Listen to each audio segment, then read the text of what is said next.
وبركاته.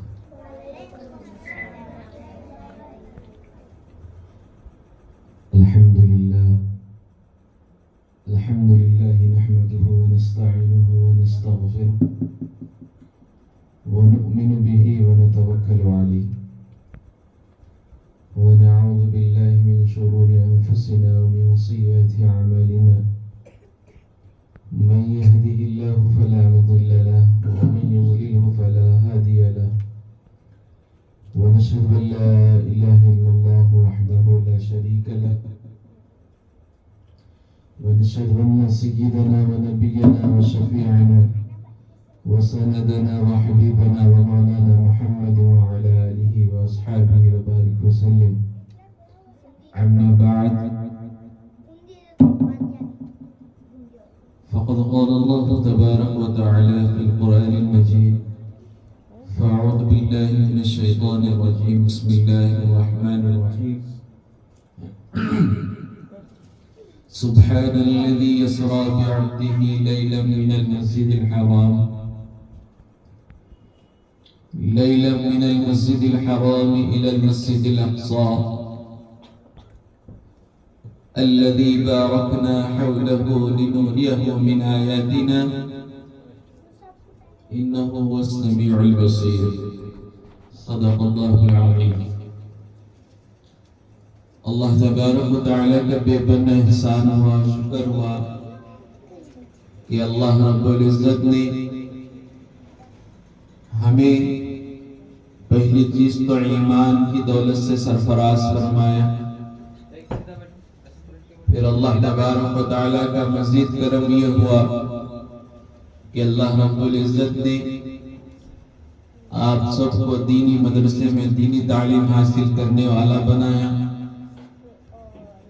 پھر اللہ تبارک و تعالیٰ کا کرم یہ ہوا، اللہ کا فضل یہ ہوا کہ اللہ تبارک و تعالیٰ نے ہمیں حضور نبی کریم صلی اللہ تعالیٰ علیہ وسلم کی امت میں پیدا فرمایا. یہ اللہ کا بڑا احسان ہے، اللہ کا بڑا فضل ہے. جو آج ہم یہاں پر جلسہ منا رہے ہیں وہ حضور نبی کریم صلی اللہ تعالیٰ علیہ وسلم کی زندگی میں جو سب سے زیادہ عظیم معجزہ ہوا حضور صلی اللہ تعالیٰ علیہ وسلم کے ساتھ، اس معجزے کی عنوان پر ہم یہاں پر جلسہ منعقد کیے ہیں.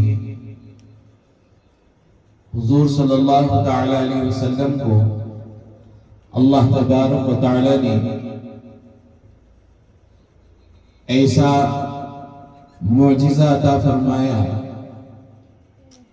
وہ معجزہ حضور صلی اللہ تعالیٰ علیہ وسلم کے علاوہ ویسا اللہ نے کسی کو عطا نہیں فرمایا، کیونکہ موسیٰ علیہ السلام اللہ تبارک و تعالیٰ سے فرمائے کہ اے اللہ، میں آپ کا دیدار کرنا چاہتا ہوں. تو اللہ تبارک و تعالیٰ نے فرمایا اے موسیٰ، تم میرا دیدار نہیں کر سکتے. تو موسیٰ علیہ السلام نے اصرار کیا کہ اللہ، میں آپ کا دیدار کرنا چاہتا ہوں. تو موسیٰ علیہ السلام سے اللہ تبارک و تعالیٰ نے فرمایا موسیٰ، تم میرا دیدار نہیں کر سکتے. تو موسیٰ علیہ السلام بارہا اصرار کرتے رہے اللہ تبارک و تعالیٰ سے. اصرار پر اللہ تبارک و تعالیٰ نے اپنے ایک نور کی تجلی کر دنیا کے اندر نور کی تجلی کو ظاہر کیا. تو اس تجلی کی وجہ سے جس چٹان پر آ کر موسیٰ علیہ السلام اللہ کا دیدار کرنا چاہ رہے تھے، اس چٹان و نور کی تجلی کی وجہ سے جل کر راکھ ہو جاتی ہے.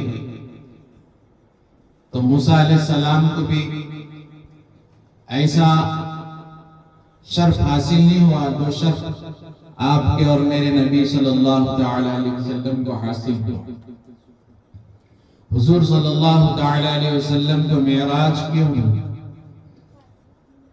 ہم برسوں سے سن رہے ہیں کہ حضور صلی اللہ تعالی علیہ وسلم معراج پر گئے، اللہ تبارک و تعالی سے ملاقات کے لیے گئے۔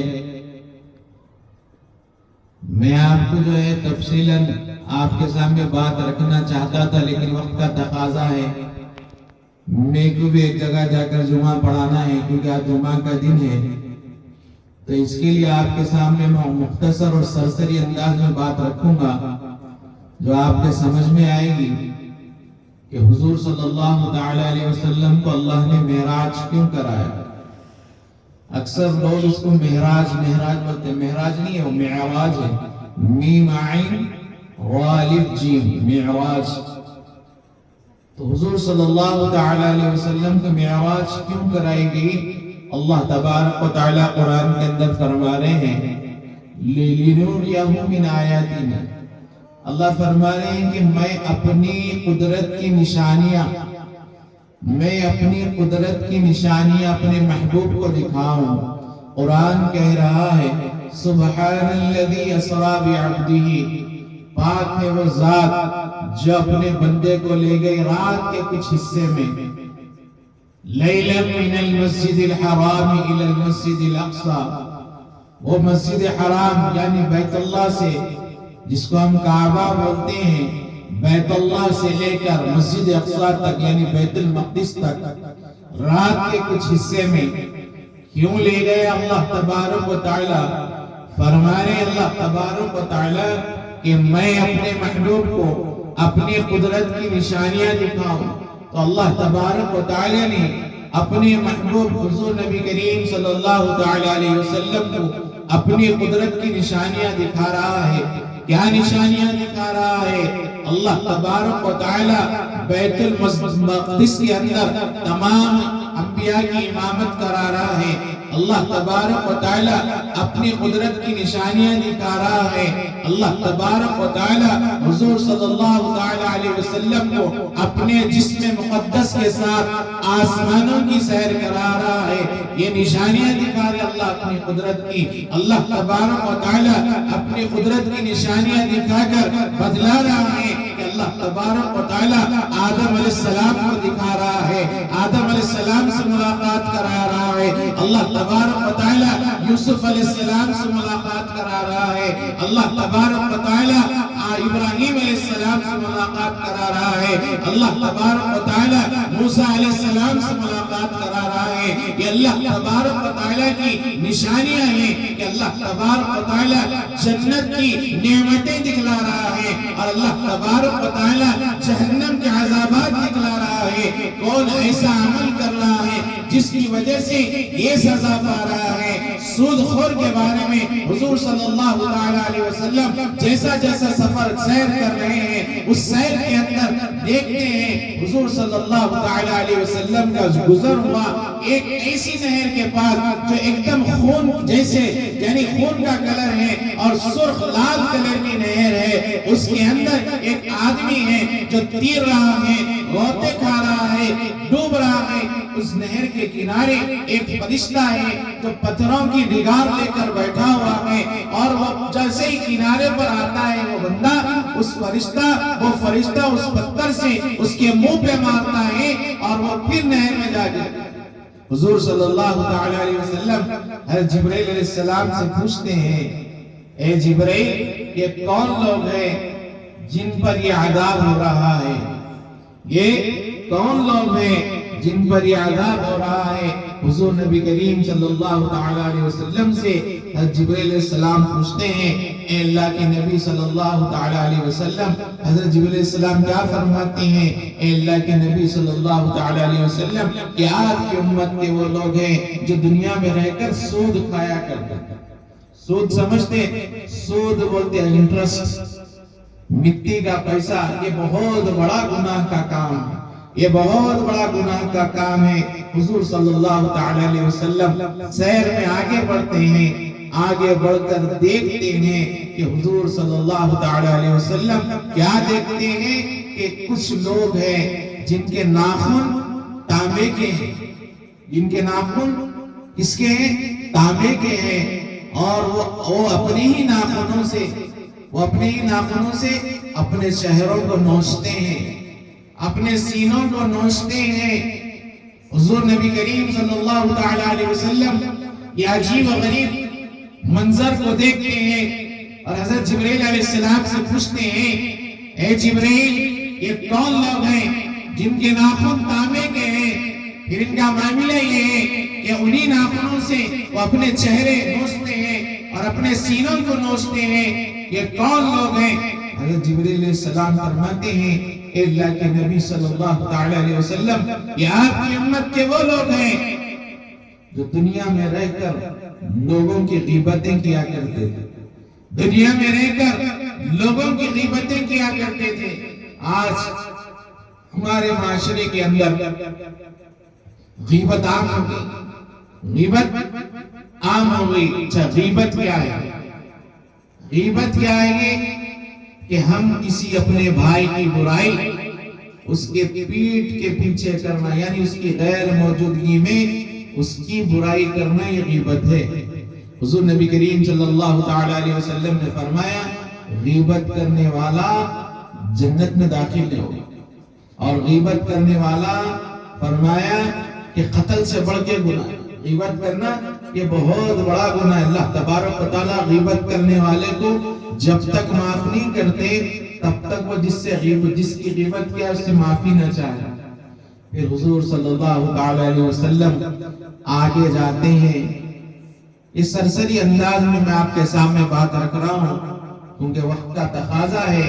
حضور صلی اللہ تعالی علیہ وسلم اور عذابات کو دیکھتے ہیں، اور لوگوں کے عذابات کو دیکھتے ہیں کہ کون کون کیسے کیسے مراحل سے گزر رہا ہے۔